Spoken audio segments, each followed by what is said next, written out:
And as a business, guess what? They want the fast and easy way. They're out there to make money. So what's the best way to get a horse to listen?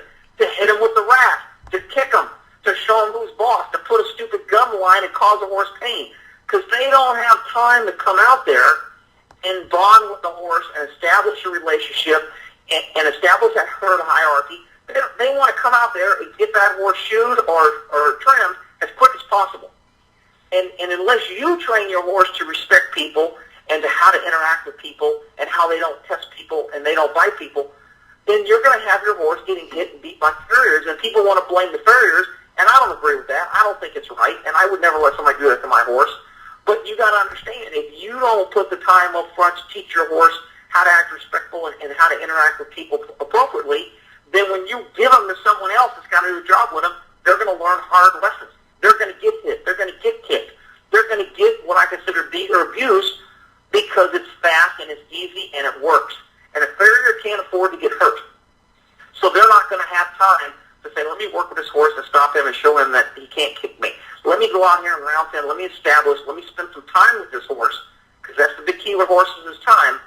They don't have that time, and then that's what I call humans setting horses up the tail. And we do it all the time in so many ways, and that's why there's so much failure rate in horses and horse people. That's why the shelters are full. That's why the meat markets are loving to buy horses cheap. That's why everybody's trying to sell a horse or give a horse away. You know, people want to come up, well, it's the economy, and they can't. No, BS. It's because they don't enjoy the horse. They can't understand it. They don't have a relationship. They realize it's dangerous. They realize it's over their head. They realize it's a large drain on their pocketbook, and they're not getting anything out of it. So what do? They abandon the horse. They give it to shelters. They tie it to a tree. They tie it on a highway. This one guy parks his trailer at a stinking rut stop, goes in to use the bathroom, and he comes out, and there's 3 horses tied to his trailer, and a truck's pulling away, a trailer. And the guy wanted to get rid of the horse, so he just tied him to a guy with a nice truck and a trailer, knowing that this guy's probably a horse lover, and he'll take care of the horses.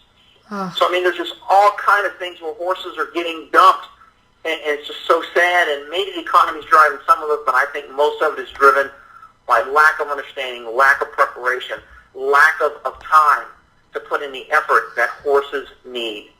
And I just, you know, time's the key, and people are like, well, you know, I watch a cowboy movie, and all the cowboys have a good relationship with the horses, and their horses never bite them, and they never, no kidding. Because back in the cowboy days when the horses were around, horses were ridden 24 hours a day, or they were worked 8 hours a day, or they lived with the cowboy. They were their only source. You had to take care of them because you spent so much time with your horse that the horse learned to become comfortable with people. And they never knew what a stall was. They never knew what being left alone for a week. They never knew any of that. They only knew the person that handled them day in, day out, every day. If they got ridden every day, if they got worked every day, they pulled a plow every day. They were handled every day because they were needed, and they were taken care of, and they were fed, and they were groomed. And they had their feet taken care of because, you know, if you have bad feet, no horse, you're done. If you ain't got no feet, no horse, what can you use the horse for? So they were cared for better because they were needed. Now they're not needed. They're a luxury.